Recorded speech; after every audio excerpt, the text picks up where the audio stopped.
This time, itudlo na ko sa inyo ha kung paano isolve si significant relationship gamit ang Microsoft Excel. Now, kini siya, magamit na nimo ni siya si Microsoft Excel para makompute nimo significant relationship, influence ug impact, effect, at saka yung significant difference kung naa na kay data analysis. Okay? Mao man gid na ang ginapangita nato si data analysis. Na kay data analysis, that's the time na pwede na tayo mag-compute of significant relationship. Now, I will go for data analysis. Ayan. Pangitaon dahil ako, natin ANOVA single factor, ANOVA two factors, two-way ANOVA, and so on. Dili ta kay correlation, kay relationship man ta, muna ang atuang i-click si correlation. So, pag click na ko kay correlation, I will go for correlation, then click OK. Click na to ang OK. So, let's click OK. So, pag click na to sa OK, maana man ang magawas no. So imo ni siyang i-highlight, mo ni mo ang i-highlight. Pag na-highlight nimo, automatic mo detect na siya dito. Now, take note, pag highlight nako, gi-appeal nako ang title level of stress ug academic performance. Sa naon na to may relasyon ba ang level of stress ug ang academic performance sa mga bata. Now, take note, gi-appeal nako ang title. In this case, kung gi-appeal nako ang title, kinahanglan na naka-check gyud ning labels in first row. Meaning to say, gi-appeal na ko ang title. Pero kung wala na ko ni gi-appeal ang title, ayaw na ni i-check. So since gi-appeal na to ang title, i-check na ko ning labels in first row. So pag check na ko ana, I will click OK. I-click dayon na ko ang OK. Pag click na ko sa OK, ingani dayon ang magawas. Automatic na dayon result. That the result is negative 0.47. 0.47 or negative 0.48 kay mo man ang i-round off. Therefore, ang imong R critical R critical. So kung pila imong R critical, mo man ang naka-table naman na daan. Kung pila imong R critical, naman kay kopya na dito. Is your R computed. So ang R computed nimo mo na negative 1 lang ka, duha lang ka decimal. So negative 0.48. Kay mo naman na siyang i-round off. 0.47 magiging negative 0.48. Na i-compare din nimo na sa imong R critical, tanawon nimo sa table. Tanaw nimo ang iyahang degrees of freedom. Wala mo to ang degrees of freedom is n minus 2. Makita naman dahil nimo dito sa table. Okay? Kung asa ang mas dako. But of course, automatic naman na kay nag-negative na bot pasabot, negative ang relationship, walay relationship nga tarong kay negative ang relationship.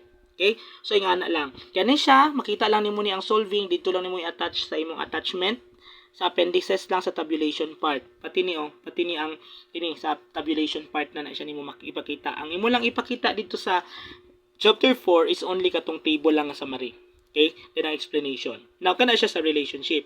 So, what if ang ato ang ginapangita karon is ingani, significant influence, effect, impact. So, ma-epekto ba?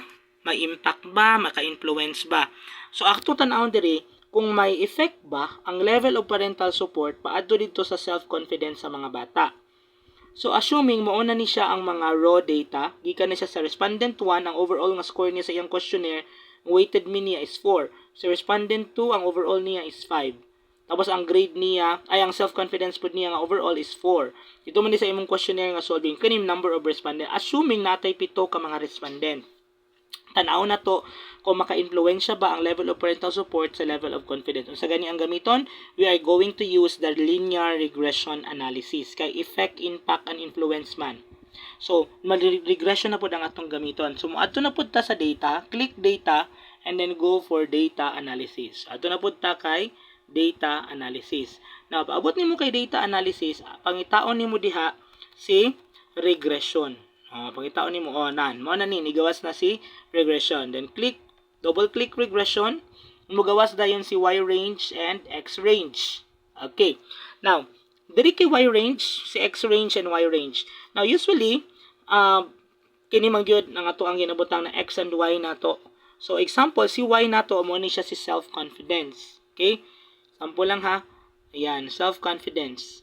And then our x range, ang x range na to kini level of parental support. Okay, then mag-labels ka. Again, nagbutang ka og labels. Nagibutan naman nimo no x range and y range. Ato ka kay labels. Igi-appeal man nimo ang title. Click labels. Ayaw na nahilabti ang confidence. Ayaw i-click ang constant is 0. Click lang ka confidence level. I-click lang nimo na. Okay? 95%. Then Kani mga residuals, standardized residuals, residual plots, mga representation lang na sila kung unsa ang itsura sa mga dot dito kung ipang-arrange na to na siya. Pwede ra pud nimo na i-click, pwede ra pud dili. Pero on my part, gina-click gyud ako na para nindot ang ako ang tabulation kay naay mga graph. Okay? Then normal probability plots ginapil pa nako na. Tapos click okay. Pag click mo sa okay, ayan na. Kini siya mo na siya nang gawas. Level of parental support, mo na itong mga plots ng paano gipang-arrange ang data. Now, pag linear regression gani, unsa gani ang ginatanaw nato, we are basing it on p-value. Okay? We're basing it on p-value. Dili ta mo tanaw sa intercept. Okay? So, versus, sa intercept ta mo tanaw ha, 0.08 versus our alpha. Pila gani ang alpha nato? Our alpha is 0.05. Now, as which one is higher? The 0.05 or the 0.08? Of course, mas taas si 0.08 si p-value. Na kung mataas si p-value, ang saang buot pasabot, accept or reject the null hypothesis. So again, mo tanaw na pud ka dito sa imuhang guide kung accept or reject si null hypothesis. Okay?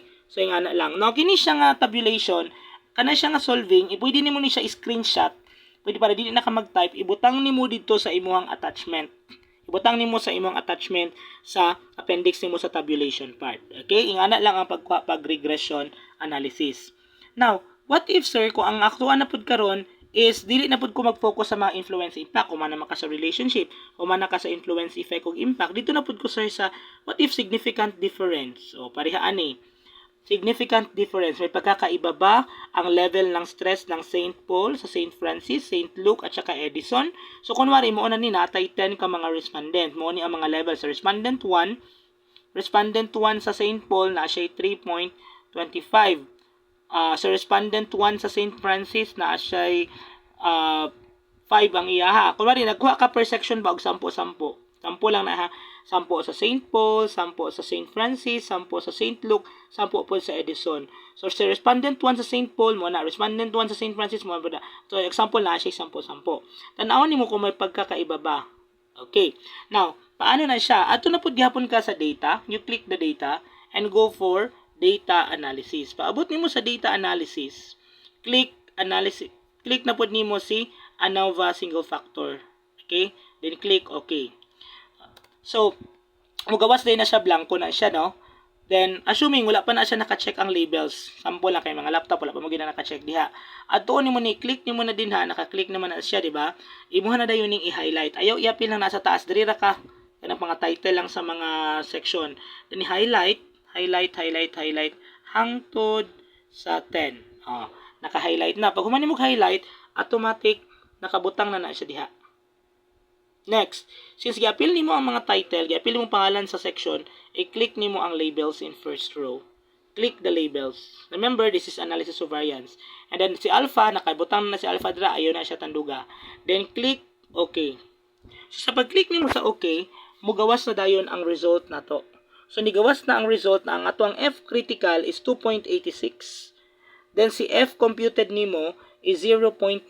Asa ang mas taas? Mas taas si F critical. Therefore, according to the rule, pag mas taas si F critical, accept the null hypothesis. Kasi 2.86 siya o pag i-round off mo na 2.87. Kini 0.19 or magiging 0.20 lang na siya. Mas taas ni.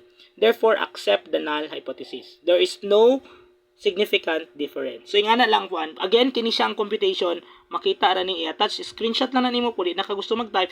Ibutang na nimo na dito sa imuhang tabulation sa appendices na part. So, ingana lang ang paggamit ha. Nakadepende na siya kung pila ka buok ang imong data. Ang raw data, ipang-type gini mo na tanan diri. So, naon gini mo ang mga min bago nimo ma-compute ang magamit ang data analysis. But make sure, refer lang ka dito sa video na ko kung paano mag-download og data analysis. Ano lang.